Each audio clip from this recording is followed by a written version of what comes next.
Mostly ಯಾರನ್ನ ಚಮಕ್ ಕೊಟ್ಟಿರ್ತಾರೇನೋ. ಭತ್ತದ ಗಾಡಿ ಹೈಟ್ ಜಾಸ್ತಿ ಐತಲ್ಲ, ಹಂಗೆ ಉಲ್ಟ್ಕೊಂಡತ್ತೆ. ಎಲ್ಲ ತಕ್ಕಂಡೆ 550 ರೂಪಾಯಿ ಸಾಮಾನು ಆಯ್ತು. ಒಬ್ಬನೇ ಇರೋದು.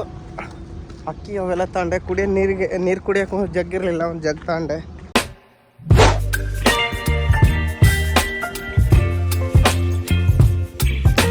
ನೋಡ್ರು ಇವಾಗ ಲಾರಿ ಬಿದ್ದತೆ, ಪಲ್ಟಿ ಹೊಡೆದ್ಬಿಟ್ಟೆ ರೋಡಿಗೆ. ಏನು ನೋಡ, ಮೆಕ್ಕೆಜೋಳನ ಭತ್ತನ ಗೊತ್ತಾಗ್ತಿಲ್ಲ. ಅದು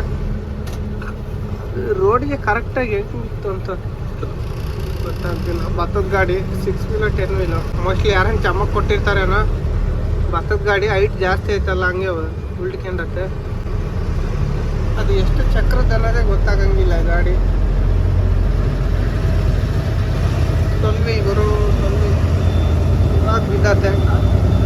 12 ವೀಲು ಯಾರನ್ನ ಕಾರ್ನರೆಲ್ಲ ಚಮಕ್ ಕೊಟ್ರೇನೋ ರೋಡಿಗೆ ಬಿದ್ದು ರೋಡೇ ಜಾಮ್ ಆಗಿಬಿಟ್ಟೈತೆ. ನೋಡ್ಬಿಡ್ರಿ ಈ ಬಸ್ನೇನು ಹೆಂಗೆ ಬರ್ತಾನೆ, ಸ್ವಲ್ಪ ನೋಡ್ಕೊಂಡು ಬರ್ರ. ಎತ್ತಾಗಿ ಏನು ದೊಡ್ಡ ಪೈಲಟ್ಗಳು ಮಾಡ್ದಂಗೆ ಮಾಡ್ತಿರಲ್ಲ ಅಂತ. ಪ್ಯಾಸೆಂಜರ್ ಇರ್ತಾರೆ, ಹಿಂದೆ ನೋಡಲ್ಲ ಮುಂದೆ ನೋಡಲ್ಲ, ಸುಮ್ಮನೆ ನುಗ್ತಾನೆ ಇರೋದೆ. ಆಗ ಇದು ತಲೆ ಬಗ್ಸ್ಕೊಂಡು ಕುರಿ ನುಗ್ಗಿದಂಗೆ. ಆಮೇಲೆ ನೋಡೋಣ ಎಲ್ಲನೂ ಹೋಗ್ಲಿ ಅಂತೇಳಿ ಗೂಡ್ಸ್ ಗಾಡಿಗಳು ಜಲ್ದಿ ನಿಂತ್ಕೊಳಲ್ಲ, ಏನಿಲ್ಲ, ಸುಮ್ಮನೆ ನುಗ್ತಾನೆ ಇರೋದೆ. ನುಗ್ಗಿದ್ದೆ ಮಾತು ಗುರು. ಸ್ವಲ್ಪ ನೋಡ್ಕೊಂಡು ಬರ್ರಿ. ಇವಾಗ ರಿಂಗ್ ರೋಡ್ ಆಗ್ತಾ ಇದೆ ನೋಡಿ. ಫೈನಲಿ ಶಂಷಾಬಾದಿಗೆ ಬಂದು ಅಲ್ಲಿ ಊಟ ಮಾಡೋಣ ಅಂತೇಳಿ ಒಂದು ಡಾಬಕ್ಕೆ ಹಾಕಿದೆ. ಅಲ್ಲಿ ಯಾಕೂ ನನಗೆ ಊಟನೇ ಇಷ್ಟ ಆಗಲಿಲ್ಲ. ಮತ್ತು ನಿದ್ದೆ ಬಂದಾಗ ಅದು ಮಕ್ಕಳನ್ನ ಅಂದರೆ ಪಾರ್ಕಿಂಗು ಇಷ್ಟ ಆಗಲಿಲ್ಲ, ಡಾಬಾನೂ ಇಷ್ಟ ಆಗಲಿಲ್ಲ. UP ಬಿಹಾರ್ ಡಾಬಾ ಅಂತೆ. ಅವನು ರೊಟ್ಟಿ ಮಾಡೋದು ಐಟಮ್ ಮಾಡೋದು ನೋಡಿ ವಾಪಸ್ ಬಂದುಬಿಟ್ಟೆ ಬೇಡ ಅಂತೇಳಿ.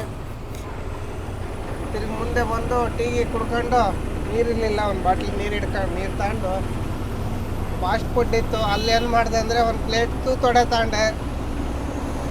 ಸ್ನ್ಯಾಕ್ಸ್ ಇರಲಿ ಅಂತೇಳಿ, ಬೇರೆ ಏನನ್ನು ತಿಂದರೆ ನಿದ್ದೆ ಬರ್ತಿತ್ತು, ರೈಸ್ ಐಟಮ್ ತಿನ್ನೋದು ಬೇಡ ಅಂತೇಳಿ ಅದಕ್ಕೆ ಒಂದು ಪ್ಲೇಟ್ ವಡೆ ತಗೊಂಡು ಅದನ್ನೇ ತಿನ್ಕೊಂಡು ಬಂದು ರಿಂಗ್ ರೋಡ್ ಆಗ್ತಿದೆ. ಇವಾಗ ಇನ್ನೂ ಟೈಮ್ ಏನು ಭಾಳ ಆಗಿಲ್ಲ, 10:30 ಆಗುತ್ತೆ. 10:30 ಅಂದರೆ ಕರೆಕ್ಟಾಗಿ 12 ಗಂಟೆಗೆ ರಿಂಗ್ ರೋಡ್ ಇಳಿತೀನಿ. 1.5 ಗಂಟೆ ಬೇಕು, 1 ಗಂಟೆ 1.5 ಗಂಟೆ ಬೇಕು ರಿಂಗ್ ರೋಡ್ ಇಳಿಯೋಕ್ಕೆ. ರಿಂಗ್ ರೋಡ್ ಇಳಿದು ಚೇಗುಂಟಾಗ ಹೋದ್ರೆ ಅಲ್ಲೊಂದು ರಾಜಸ್ಥಾನಿ ಹೋಟ್ಲ್ ಐತೆ, ಅಲ್ಲಿಗೆ ಹೋಗೋಷ್ಟೊತ್ತಿಗೆ 1 ಗಂಟೆ ಆಗ್ಬೋದು. ಊಟ ಮಾಡಿ ಅಲ್ಲೇ ತಾಚಿ ಮಾಡೋದು ನೋಡಿ. ರಿಂಗ್ ರೋಡಾಗಿ ಹೋಗ್ತಾ ಇದ್ದೀವಿ. ಇದೆಲ್ಲ ಏನಕ್ಕೆ ಗಾಡಿ ನಿಲ್ಲಿಸ್ಕೊಂತಾರೆ ಅಂತಾರೆ ಗೊತ್ತಿಲ್ಲ. ಟೈರ್ ಚೆಕ್ ಮಾಡೋಕೆ ಅದಕ್ಕೆ ಇದಕ್ಕಂತ ನಿಲ್ಲಿಸ್ತಿರ್ತಾರೆ. ಹೋಯ್ತಾ ಇರೋದು ಇವಾಗ ಸೀದಾ 80 ಕಿಲೋಮೀಟ್ರು ನಾನ್ ಸ್ಟಾಪ್ ಹೋಯ್ತಾ ಇರೋದು ನೋಡಿ. ಅಲ್ಲಿಂದನೂ ನಾನ್ ಸ್ಟಾಪೇ ಬಂದಿರೋದು, ಬೆಳಿಗ್ಗೆಯಿಂದನೂ ಇವಾಗಲೂ ನಾನ್ ಸ್ಟಾಪೇ ಹೋಯ್ತಾರೆ. ಅದೇ ಮೊನ್ನೆ ಮುಂದೋಗಿ ಸಿಗೋಣ. ರಿಂಗ್ ರೋಡ್ ಇಳಿದು ಮೆಡಿಕಲ್ನಾಗ ಹೋಗ್ತಾ ಇದ್ದೀವಿ ನೋಡಿ. ಇಲ್ಲೆಲ್ಲ ಫ್ಲೈಓವರ್ ಕೆಲಸ ಮಾಡ್ತಿದ್ದಾರೆ. ಇಲ್ಲಿ ಬೆಳಗ್ಗೆ ಹೊತ್ತು ಬಂದುಬಿಟ್ರೆ ಸಿಕ್ಕಾಪಟ್ಟೆ ಜಾಮ್ ಇರ್ತದೆ. ರಾತ್ರಿಗೆ ಬರ್ಕೋಬೇಕು, ರಾತ್ರಿಗಾದ್ರೂ ಜಾಮ್ ಇರುತ್ತೆ. ಸೈಡ್ ಹೊಡಿಯೋಣಂದ್ರೆ ಜಾಗನೇ ಬಿಡ್ತಿಲ್ಲ. ಹಗಲೆಲ್ಲ ಅಡ್ಡಾಡ ಬರ್ತಿದ್ದಾನೆ ನೋಡಿ. 2 ಗಾಡಿ ಪಾಸ್ ಆಗೋಷ್ಟು ಜಾಗ ಇದ್ರೂ ಸೈಡ್ ಬಿಡ್ತಿಲ್ಲ ಯಾರೋ ಅಯೋಗ್ಯ. ಅವರಿಂದ ನಾವು ಹೋಗ್ಬೇಕು ನೋಡಿದ್ರು. ಏನಿಲ್ಲ, ಒಂಚೂರು ಊರು ದಾಟ ತಕ್ಕ ಹೋಗೋಣ ಅಷ್ಟೇ. ಊರು ದಾಟಿಗೆ ಹೋದ್ಮೇಲೆ ಟಾಟಾ ಮಾಡಿ ಬಾಯ್ ಬಾಯ್ ಹೇಳಿದ್ರಾತು. ಇವಾಗ ಬೇರೆ ಗಾಡಿದು ಓವರ್ಟೇಕ್ ಮಾಡ್ತಾನೆ ನೋಡಿ. ಇದು ಊರಲ್ಲಿ ಟೌನಲ್ಲಿ ಜಾಮ್ ಆಗ್ತದೆ ಅಂತೇಳಿ ಮೇಲೆ ಹೈವೇ ಮಾಡ್ತಿರೋದು. ಹೈವೇ ಮಾಡಿದ್ದೆ ಒಳ್ಳೇದಾಯ್ತು. ಮೊದಲು ಭಾರಿ ಜಾಮ್ ಇರೋದು ಊರು. ಊರು ಜಾಮಕ್ಕೆ ಊರು ದಾಟಕ್ಕೆ ಅರ್ಧ ಗಂಟೆ 3/4 ಗಂಟೆ ಟೈಮ್ ತಗೊಳೋದು. ಇವಾಗಂತೂ ಹಗ್ಲತ್ತು ಬಂದ್ಬಿಟ್ರೆ ಕರೆಕ್ಟಾಗಿ 3/4 ಗಂಟೆ 1 ಗಂಟೆ ತಾಂತತೆ. ಮೊದಲಿಗಿನ್ನ ಜಾಮ್ ಆಗ್ತೈತೆ. ಬನ್ನಿ ಮುಂದೆ ಎಲ್ಲಾದರೂ ಊಟಕ್ಕೆ ನಿಲ್ಲಿಸ್ಬೇಕು, ನಿಲ್ಲಿಸಿ ಸಿಗುಮ. ಥ್ಯಾಂಕ್ಸ್ ಗುರು, ಜಾಗ ಬಿಟ್ಟಿದ್ದಕ್ಕೆ. ಆರ ನೋಡ್ದೈತಿ ಜಾಗ ಬಿಟ್ಟ. ಹಿಂಗೆ ಆರ ನೋಡ್ದೈತಿ ಜಾಗ ಬಿಟ್ಟರೆ ಭಾರಿ ಖುಷಿ ಆಗ್ತದೆ. ಇನ್ನಿದ್ದಾರೆ ಏನು ಮಾಡ್ತಾರೆ ಅಂದರೆ, ಎಲ್ಲರೂ ಅಲ್ಲ, ಒಬ್ಬೊಬ್ರು ಇರ್ತಾರಲ್ಲ ಇಕ್ಲ ಬಕ್ಕಲ್ರು. ಗಾಡಿ ಓವರ್ಟೇಕ್ ಮಾಡಿದರೆ ಪಕ್ಕದಾಗೆ ಸ್ಲೋ ಮಾಡ್ಕೊಳಲ್ಲ, ಹಂಗೆ ಎಕ್ಸ್ಲೀಟ್ರ್ ತುಳಿತಿರ್ತಾರೆ. ಹೈವೇ ಇದು ಡಬಲ್ ರೋಡ್ನಾಗಾದ್ರೆ ಹೆಂಗೇನೋ ತುಳ್ಕೊಂಡ್ಲಿ ಯಾವ್ದು ಫಾಸ್ಟ್ ಇರ್ತದೆ ಅದು ಹೋಗ್ತದೆ. ಸಿಂಗಲ್ ರೋಡ್ನಾಗೂ ಹಂಗೆ ಮಾಡ್ತಾರೆ ಗುರು. ನಾನು ಮಸ್ತ್ ನೋಡ್ಬಿಟ್ಟಿದ್ನಿ. ಊರು ದಾಟಿ ಎಲ್ಲ ಡಾಬಾದಾಗ ಹೋಗಿ ಊಟಕ್ಕೆ ನಿಲ್ಸನ್ ಬನ್ನಿ. ಫೈನಲಿ ಬಂದು ರಾಜಸ್ಥಾನಿ ಹೋಟ್ಲು ಸಿಕ್ತು. ಗಾಡಿ ಹಾಕಿದೆ. ಬೆಳಿಗ್ಗೆ 6 ಗಂಟೆಗೆ ಎದ್ದೋಗೋಣ. ಇನ್ನು 400 ಕಿಲೋಮೀಟ್ರ್ ಐತೆ ಗುರು. ಟೈಮ್ ಅಲ್ಲೇ 1 ಗಂಟೆ ಆಗಿದೆ ನೋಡಿ. ಹೊಡೆದ್ರೂ ಹೋಗೋಕ್ಕಾಗಲ್ಲ ನಾಗ್ಪುರಿಗೆ. ಬೆಳಗ್ಗೆಯಿಂದ ಹೊಡೆದು ಸಾಕಾಗ್ಬಿಟ್ಟೈತೆ, ಎಣ ಬಿದ್ದುಬಿಟ್ಟೈತೆ. 1 ಗಂಟೆ ತನಕ ಹೊಡೆದಿರೋದೇ ಹೆಚ್ಚಾಗುತ್ತೆ. ಅಲ್ಲೇ ಶಾತ್ನಗರ್ನಾಗ ಮಕ್ಕ ಇತ್ತು. ಊಟ ಮಾಡಿ ಮಕ್ಕಳಣ ಸುಬಹ 6 ಬಜೆ. ಹಾಂ 6 ಗಂಟೆಗೆ ಎಬ್ರಿಸ ಅಂತ ಹೇಳಿದ್ದೀವಿ. ಊಟ ಮಾಡೋಣ ಬನ್ನಿ. ಫಸ್ಟ್ ಶೇಗುಂಟದಾಗ ಬಂದು ಮಕ್ಕೊಂಡಿದ್ದೆ ರಾತ್ರಿ. ಇಲ್ಲಿ ನಿದ್ದೆ ಬಂದು ಸುಸ್ತಾಗ್ಬಿಟ್ಟಿತ್ತು. ಇನ್ನು ಬೆಳಗ್ಗೆಯಿಂದ ಕಂಟಿನ್ಯೂ ಹೊಡೆದಿರೋದಲ್ಲ, ಅದಕ್ಕೆ ಇನ್ನೂ ಹೋಗ್ತಿದ್ದೆ. ಊಟ ಮಾಡ್ದಂಗಿದ್ರೆ ಊಟ ಮಾಡಿದೆ. ಒಂದು ಅರ್ಧ ಗಂಟೆ 3/4 ಗಂಟೆ ಉಲ್ಟಾಡ್ದೆ ನಿದ್ದೆ ಬಂತು. ಅಲ್ಲೇ ಅಷ್ಟೊತ್ತಿಗೆ ಅಲ್ಲೇ ಬೆಂದಿನ ನರ ಎಳೆಯೋ ಸುಮ್ಮನೆ ಕುತ್ಕೊಂಡು ಮೊಣಕಾಲೆಲ್ಲ ನೋಯ್ಯವು. 18-19 ಅವರ್ ಅಂದರೆ ಸುಮ್ಮನೆ ಏನು ಗುರು, ಕುತ್ಕೊಂಡು ಕೆಲಸ ಮಾಡೋದು, ಕುತ್ಕೊಂಡು ಡ್ರೈವಿಂಗ್ ಮಾಡೋದು. ನಮ್ಮ ಇವರು ಯಾರಾದರೂ ಆಗಲಿ 18 ಅವರು, ಒಂದೊಂದು ಟೈಮ್ 24 ಗಂಟೆ 28 ಗಂಟೆ 30 ಗಂಟೆ ತನಕ ಕುತ್ಕೊಂಡು ಓಡಿಸಿದ್ದೀನಿ ಗಾಡಿ. ಸುಮ್ಮನೆ ಓಡಿಸಿಲ್ಲ. ಖಾಲಿ ಹಾಕತ್ತನ್ನೋ ಟೈಮ್ಗೆ ಹೋಗ್ಬಿಡ್ತೀನಿ ಅನ್ನೋ ಟೈಮ್ನಾಗ ಓಡಿಸಿದ್ದೀನಿ. ಇವಾಗ್ಲೂ 24 ಗಂಟೆ ಓಡಿಸ್ತಿದ್ದೆ. 24 ಗಂಟೆಗೆ ಅಲ್ಲಿ ಮುಟ್ಟಿದ್ರೆ ಓಡಿಸ್ತಿದ್ದು, ಇಲ್ಲಾಂದ್ರೆ ಇಲ್ಲ. ಸುಮ್ಮನೆ ಅಲ್ಲ ಗುರು ಕುತ್ಕೊಳ್ಳೋದು. ಬೆಳಗ್ಗೆಯಿಂದ ಸಾಯಂಕಾಲ ರಾತ್ರೆಲ್ಲ ಒಂದೇ ಜಾಗದಾಗ ಕುತ್ಕೋಬೇಕು ಅಂದರೆ ಆಗಲ್ಲ. ಕ್ಲಚ್ ಹೊಡೆದು ಬ್ರೇಕ್ ಹೊಡೆದು ಗೇರ್ ಹೊಡೆದ್ರೆ ಕಾಲೆಲ್ಲ ನೋಯ್ತಿರ್ತವೆ, ಕೈ ಎಳೀತಿರ್ತವೆ. ಇವೆಲ್ಲ ಸುಮ್ಮನೆ ಹಿಂಗೆ. ಬೇಕಾದ್ರೆ ಡ್ರೈವರಿಗೆ ಕೇಳ್ರಿ, ಡಬಲ್ ಔಟ್ಲ ಗಾಡಿ ಗೇರ್ ಹೊಡೆದು ಕೈಯಲ್ಲಿ ನೋಯ್ತಿರ್ತವೆ. ನಾವು ಹೈವೇಗೆ ಹೋಗ್ತಾಯಿದ್ದೀವಿ, ಅಷ್ಟೊಂದು ಮೈನೋವು ಕಾಣಲ್ಲ. ಸಿಂಗಲ್ ರೋಡ್ನಾಗಂತೂ ಸಿಕ್ಕಾಪಟ್ಟೆ ಆಗಿರ್ತದೆ. 8 ಗಂಟೆಗೆ ಎದ್ಬಿಟ್ಟು 8 ಗಂಟೆಗೆ ಎದ್ದೆ. ಸೆಕ್ಯೂರಿಟಿ ಬಂದು 6 ಗಂಟೆಗೆ ಎಬ್ರಿಸ್ತಾ. ಆಯ್ತು ಹೋಗ್ತೀನಿ ಅಂತೇಳಿ ತಿರ್ಗಾ ಮಕ್ಕೊಂಡೆ. 8 ಗಂಟೆಗೆ ನಮ್ಮ ತಮ್ಮ ಫೋನ್ ಮಾಡ್ದ. ಅವಾಗ ಎದ್ದು ಮಕ್ಕ ತೊಳ್ಕೊಂಡು ಟೀಗೆ ಕುಡ್ದು ಹೇಳ್ತೆ ನೋಡಿದ್ರು ಹೋಗ್ತಾ ಇದ್ದೀವಿ ನೋಡಿ. ಇನ್ನು ಮುಂದೆ RTO ಚೆಕ್ ಪೋಸ್ಟ್ ಬರ್ತದೆ, ಅಲ್ಲಿ ಬೇರೆ ನಿಲ್ಸಿ ಮಾತಾಡಿಸ್ಬೇಕು. ಫಸ್ಟು ಬೆಳಗಿನ ಕರ್ಮ ನಿತ್ಯಗಳ ಕೆಲಸಗಳೆಲ್ಲ ಮುಗಿಸ್ಬೇಕು. ಎಲ್ಲೆಲ್ಲ ಮೆನ್ಷನ್ ಮಾಡಿ ನೋಡ್ಗುರು. ವಾತಾವರಣ ಮಾತ್ರ ಸೂಪರ್ ಆಗಿದೆ. ನಿನ್ನೆ ಬಿಸಿಲಿತ್ತು, ಇಲ್ಲಿ ರಾತ್ರಿ ಮಳೆ, ಬೆಳಗ್ಗೆ ಮಳೆ ಬಂದಿರ್ಬೇಕಂತ ಮೋಸ್ಟ್ಲಿ ಒಂಚೂರು. ವಾತಾವರಣ ಕೂಲಾಗಿದೆ, ಎಷ್ಟು ಚೆನ್ನಾಗಿದೆ ನೋಡಿ. ಇಲ್ಲಿ ಯಾರೋ ಊರು ದಾಟ್ದಾಗುರು, ಆ ಊರ ಹೆಸರೇ ಮರ್ತೋಗ್ಬಿಡ್ತು. ಗುಲ್ಜಾಮಾಬಾದ್ ದಾಟಿದ್ನಿ, ಕಾಮರೆಡ್ಡಿ ಹತ್ರ ಬಂದೀನಿ. ಕಾಮರೆಡ್ಡಿ 20 ಕಿಲೋಮೀಟ್ರ್ ಐತೆ. ಇನ್ನೇನು RTO ಚೆಕ್ ಪೋಸ್ಟ್ ಬರ್ಬೋದು. ಗುಲ್ಜಾಮಾಬಾದ್ ದಾಟಿದ್ದೀನಿ. ಆಮೇಲೆ ನಿಜಾಮಾಬಾದು, ಅದಾದಮೇಲೆ ಆದಿಲಾಬಾದು. ಹಂಗೆ ಸೀದಾ ಬಂದು ಕಾರಿಗೆ ಪೆಟ್ರೋಲ್ ಹಾಕ್ಸ್ಕೊಂಡು ಹೋಗ್ಬಿಡೋದೆ ಅಂತೇಳಿ ನರಸಿಂಹಣ್ಣ ಹೇಳ್ತಾನಲ್ಲ, ಗುಲ್ಜಾಮಾಬಾದ್ ಅಂತ ಹೋಯ್ತಾನಲ್ಲ, ಅದೇ ಗುಲ್ಜಾಮಾಬಾದ್ ದಾಟಿದ್ದೀನಿ. ಮೊದಲೆಲ್ಲ ಇಲ್ಲಿ ರೋಡ್ ಸೈಡ್ನಾಗ ಗಿಡಗಳೆಲ್ಲ ಒಣಗಿ ಹೋಗ್ಬಿಟ್ಟಿದ್ವು. ಇವಾಗ ಎಷ್ಟು ಸಾಕಂತ ಕಾಣ್ತಿದ್ದ ನೋಡಿ. ಇನ್ನು ಮುಂದೆ ಹೋಗ್ಬೇಕು ನಿರ್ಮಲ್ ಫಾರೆಸ್ಟ್ಗೆ. ಅದೆಲ್ಲ ಡೇನೇ ಹೋಗ್ಬಿಡೋಣ. ಇನ್ನೇ ಒಂದು 400 ಕಿಲೋಮೀಟ್ರ್ ಐತೆ ಅಷ್ಟೇ. ಆರಾಮಾಗಿ ಸಾಯಂಕಾಲದಷ್ಟೊತ್ತು ಹೋಗ್ಬಿಡ್ತೀನಿ. ಹೋದರೆ ಸಾಯಂಕಾಲದಷ್ಟೊತ್ತಿಗೆ ಹೋಗ್ತೀನಿ.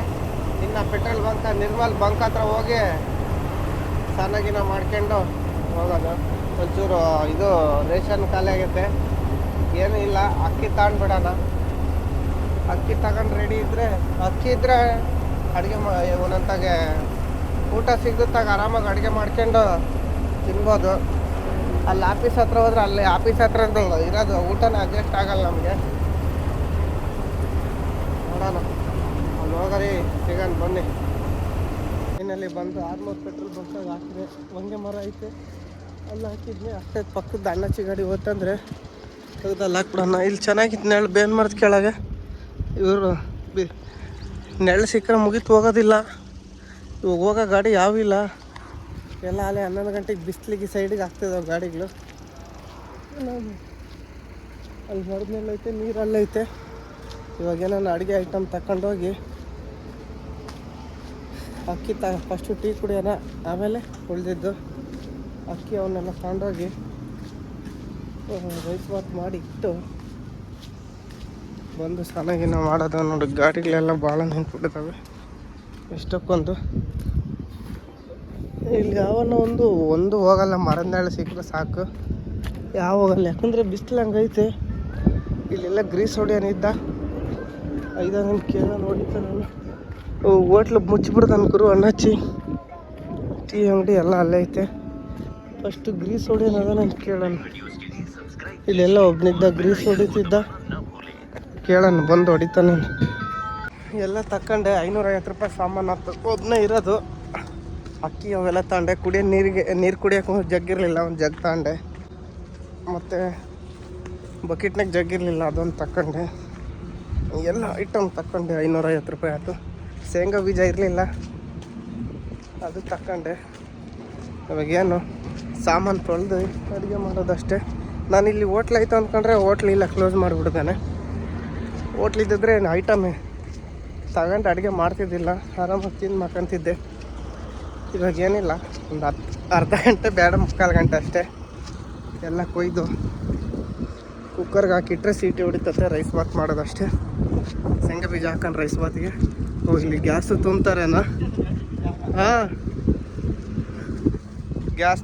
ಗ್ಯಾಸ್ ಇದ್ದಿದ್ರೆ ತುಂಬೋದಾಗಿತ್ತು. ಅವಣ್ಣ ಏನೋ ಮಾಡ್ತದೆ ನಾನು ನೋಡ್ದೆ, ಅವಾಗೆಲ್ಲ ವೀಡಿಯೋ ಮಾಡ್ತಾಯಿದ್ದೀನಿ ಅಂತ ನಾನು. ನೋಡಿ ಇಲ್ಲೇ ಐತೆ ಎಲ್ಲ ಐಟಮು. ತೊಳೆಯೋದೆಲ್ಲ ಗುರು ಪಕ್ಕದ ಗಾಡಿ ಹೋಗೋದಿಲ್ಲ. ಎಲ್ಲ ತೆಗ್ದಿಟ್ಟು ಫಸ್ಟು ತೊಳೆಯೋಣ ಬನ್ನಿ. ಎಲ್ಲ ತೆಗ್ದಿಟ್ಟು ಕ್ಲೀನಾಗಿ ತೊಳೆದಿಟ್ಟು ಇವಾಗ ರೈಸ್ ಬಾತಿಗೆ ಇಟ್ಟು ಕೊಟ್ಕೊಂಡಿದ್ದೀನಿ ನೋಡಿ. ಟೈಮ್ ಎಷ್ಟಾಯ್ತು? ಅಲ್ಲೇ 12:30 ಆಗೈತೆ ನೋಡಿ ಟೈಮ್. ಯಾವುದೋ ಫೋನ್ ಬಂದೈತೆ, ಇದಕ್ಕೆ ಯಾರನ್ನೋದೇ ಗೊತ್ತಿಲ್ಲ.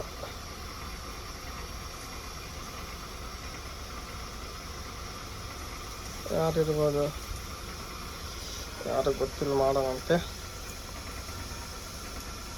12:30 ಆಗೈತೆ. ಇನ್ನೇನು ಇವಾಗ 2 ಸೀಟಿ ಹೊಡೆದೈಟಿಗೆ ಆಫ್ ಮಾಡಿ ಹೋಗಿ ಸ್ನಾನ ಮಾಡ್ಕೊಂಬಂದು ಊಟ ಮಾಡಿ ಮಕ್ಕೊಂಬಿಟ್ರೆ ಹೆಂಗಿರ್ತೈತೆ ಅಂತೀರ? ಬಿಸಿಲೇನು ಬರೋಲ್ಲ, ಮರದ ನೆಲೆಗೆ ಹಾಕಿದ್ದೀನಿ. ಸೀಟೆ ಹೊಡಿತೈತೆ ನೋಡಿ ಇವಾಗ ಸುಯ್ ಅಂತೇಳಿ. ಒಂದು ಒಂಚೂರು ತೂಕ ಐತಲ್ಲ, ನಾವೇ ಎತ್ತಬೇಕು ಅದನ್ನ. ಇನ್ನೊಂದು ಸೀಟೆ ಹೊಡೆದೈಟಿಗೆ ಆಫ್ ಮಾಡಿ ಹೋಗಿ ಸ್ನಾನ ಮಾಡ್ಕೊಂಬರೋಣ. ಕರೆಕ್ಟಾಗಿ ಬಿಸಿಲೇನೂ ಇರುತ್ತೆ, ಊಟದ ಟೈಮೂ ಆಗುತ್ತೆ 1 ಗಂಟೆ. ನೋಡಿ ಗಾಳಿನೂ ಚೆನ್ನಾಗಿ ಬರುತ್ತೆ. ಫೈನಲ್ಲಿ ಸ್ನಾನಾಗಿನ ಎಲ್ಲ ಆಯಿತು. ಇವಾಗ ಊಟ ಮಾಡಿ ತಾಚಿ ಮಾಡೋದಷ್ಟೇ. ಯಾಕೆ ಗಾಳಿನೂ ಬರ್ತಿಲ್ಲ, ಹೊಳಕ್ಕೆ ಬರ್ತೈತೆ ಅಂದರೆ ಆ ಕಡೆಗೆ ಬೀಸ್ತಿರೋದು ಬರ್ತೈತೆ ಒಂದು ಲೆಕ್ಕಕ್ಕೆ. ಈಗ ಸದ್ಯಕ್ಕೆ ಊಟ ಮಾಡೋಣ. ಮೊಸರು ತಂದಿದ್ದೀನಿ, ಇಲ್ಲ ಕೂರೋದು ಮೊಸರು ತಗೊಂಡಿದ್ದೀನಿ. ಮೊಸರು ಒಂದು ಹಾಕಿಂದು ನಾನು ಬನ್ನಿ. ರೈಸ್ ಬಾತ್ ಹೆಂಗಾಯ್ತು ನೋಡೋಣ. ರೈಸ್ ಬಾತ್ ನೋಡಿ ಹಿಂಗಾಗಿದೆ. ಶೇಂಗಾ ಬೀಜ ಹಾಕಿದ್ದೆ, ಮೇಲಕ್ಕೆ ತೇಲ್ಬಿಟ್ಟಿದೆ ಗುರು. ಮೆಣಸಿನ್ಕಾಯಿ ಶೇಂಗಾ ಬೀಜ ಎಲ್ಲ. ರೈಸ್ ಕರೆಕ್ಟಾಗಿ ಆಗೈತಿಲ್ಲ ಗುರು ನೋಡಿಗೆ.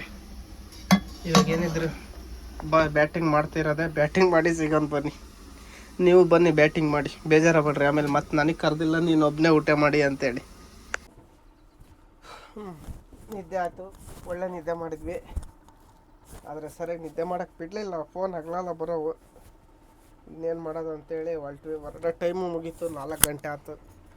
ಮೈಕ್ ಇಟ್ಕೊಳಕ್ಕೆ ಜಾಗನೂ ಇಲ್ಲ ಅನ್ಕೋರು, ಇಲ್ಲೇ ಇಟ್ಕೊಳ್ಳೋಣ. 4 ಗಂಟೆ ಆಯ್ತು, ಹೊರಡೋ ಟೈಮ್ ಆಯ್ತು. ಇವಾಗಿನೇನು ಇಲ್ಲಿಂದ ಹೊರಟ್ರೆ 12 ಗಂಟೆ 1 ಗಂಟೆಗೆ ನಾಗ್ಪುರ ಮುಟ್ತೀನಿ. ಹೋಗೋದು ನಾಗ್ಪುರ್ಗೇನು ಹೋಗಲ್ಲ, ಇನ್ನು ಹಿಂದೆನೇ ಸ್ಟಾಪ್ ಮಾಡೋದು ಗಾಡಿನ. ನಾವು ಎಲ್ಲಿಗೆ ಹೋಗ್ಬೇಕಂದ್ರೆ ಯಾದಗಿರಿದು ಮರ್ತೆ ಹೋಯ್ತು. ಯಾದಗಿರೋದು ಮರ್ತೆ ಹೋಯ್ತು ನನಗೆ.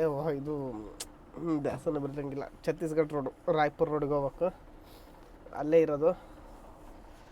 ಗೋಡನ್ನು ಸೊಸೈಟಿನೋ ಗೊತ್ತಿಲ್ಲ, ಒಟ್ಟು ಭಂಡಾರ ರೋಡಿಗೆ ಬರ್ರಿ ಅಂತ ಹೇಳಿದ್ದಾರೆ. ಗೋಡನ್ಗಳನ್ನ ಇಳಿಸ್ತಾರೋ ಸೊಸೈಟಿಗೆ ಇಳಿಸ್ತಾರೋ ಗೊತ್ತಿಲ್ಲ. ಏನು ಲೋಡ್ ಅಂದರೆ ರಾಗಿ, ಅದು ಅಷ್ಟೇ. ಗೋಡನಿಂದ ಲೋಡ್ ಮಾಡಿರೋದು ರಾಗಿ. ಅಲ್ಲೇನು ರಾಗಿನ ಫ್ಯಾಕ್ಟ್ರಿಗೆ ತಗೊಂಡೋಗಿ ಏನು ಮಾಡ್ತಾರೋ ಏನು ಅಂಬೋದು ನನಗಂತೂ ಗೊತ್ತಿಲ್ಲ. ನಾನಿದೆ ಫಸ್ಟ್ ತುಂಬಿರೋದು ರಾಗಿ, ಯಾವತ್ತೂ ತುಂಬಿರಲಿಲ್ಲ. ಹಂಗಾಗಿ ಒಂದು ಡೌಟ್ ಐತೆ, ಏನು ಮಾಡ್ತಾರೆ ಏನಂತೇಳಿ ಅಲ್ಲಿಗೆ ಹೋಗಿ ನೋಡೋಣ. ಇನ್ನೂ ಸೆಕೆನೇ ಹೋಗ್ತಿಲ್ಲ. ಕ್ಯಾನ್ಗಿನೆಲ್ಲ ಕಟ್ಬಿಟ್ಟಿದ್ದೀನಿ, ಏನೂ ಅಲ್ಲಿ ಮಿಸ್ಕಿಡಂಗಿಲ್ಲ. 1 ಲೋಟ ನೀರು ತುಂಬಿಟ್ಕೊಂಡಿದ್ದೀನಿ. ಅಲ್ಲ 1 ಲೋಟ ಅಲ್ಲ, ಒಂದು ಸಣ್ಣದು 1 ಲೀಟ್ರ್ ನೀರು ಜಗ್ ತಗೊಂಡಿದ್ದೆ ನೀರು ಕುಡಿಯೋಕ್ಕಂತೇಳಿ. ಇಲ್ಲೈತೆ ನೋಡ್ರಿ. ಆದ್ರೆ ಇನ್ನೂ ಜಗ್ಗಿಗೆ ನೀರು ಹಾಕಿಲ್ಲ, ಯಾಕಂದರೆ 1 ಲೀಟ್ರ್ ಕ್ಯಾನ್ ಐತಲ್ಲ ಇದ್ರಾಗೆ ಇಟ್ಕೊಂಡು ಜಗ್ಗು ಅದೇನಾಗ್ತದೆ ಅಂದರೆ ಈ ಲೀಟ್ರ್ ರನ್ನಿಂಗ್ನಾಗ ಕುಣಿತತೆ. ಇದು ಯಾವಾಗಂದರೆ ಊಟ ಮಾಡೋಕೆ ಕುತ್ಕೊಂಡಾಗ ಅಷ್ಟೇ ಜಗ್ಗು ಕೆಲ್ಸಕ್ಕೆ ಬರೋದು. ಇವಾಗೇನು ಬೇಡ, ಸದ್ಯಕ್ಕೆ ಹೊರಡೋಣ.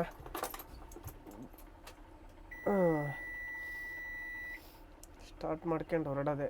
ಡೀಸೆಲ್ ಆದಂಗೆ ಆಗಲ್ಲ, ಮಹಾರಾಷ್ಟ್ರಕ್ಕೆ ಹೋಗ್ತತೆ. ಡೆಫು 2 ಪಾಯಿಂಟ್ ಕುಡ್ದೈತೆ. ಡೆಫ್ ಕುಡಿಯಲ್ಲ ಅಂದ್ಕೊಂಡಿದ್ದೆ, ಹೆಂಗಂಗೆ 2 ಪಾಯಿಂಟ್ ಕುಡ್ದೈತೆ. ಮೊನ್ನೆ ಹೋದಾಗ ಸೊಳ್ಳೆ ಕಡ್ದು ಕೆರ್ಕೊಂಬಿಟ್ಟಿದ್ದೆ. ಇದು ಗುಳ್ಳೆ ಬೇರೆ ಆಗೈತೆ, ಹೋಗಂಗಿಲ್ಲ. ಕಟ್ಟಿಂಗ್ ಎಲ್ಲ ಬೆಳೆದ್ಬಿಟ್ಟತೆ, ಕಟ್ಟಿಂಗು ಮಾಡಿಸ್ಬೇಕು ನೋಡಿ. ಮತ್ತಿನ್ನೇನು ತಡ ಮಾಡೋದೇ ಬೇಡ, ಹೊರಡ್ಬಿಡನ್ರಲ್ಲ. ಹಾಂ, ಯಾಕೊಮ್ಮೆಲ್ಲ ಏರಿಸಿ ನಿಲ್ಲಿಸಿದ್ದೆ. ಮೊದಲೇ ಫಸ್ಟಿಗೆ ಆ ಕಡೆ ಮರದಡಿಗೆ ನಿಲ್ಲಿಸಿದ್ದೆ, ಅಲ್ಲಿ ಬಿಸಿಲು ಬೀಳೋದಕ್ಕೆ ಮತ್ತೆ ರೋಡ್ ಕಡೆಗೆ ತಿರುಗಿಸಿ ಹೊಡೆದಿದ್ದೆ ನೋಡಿ.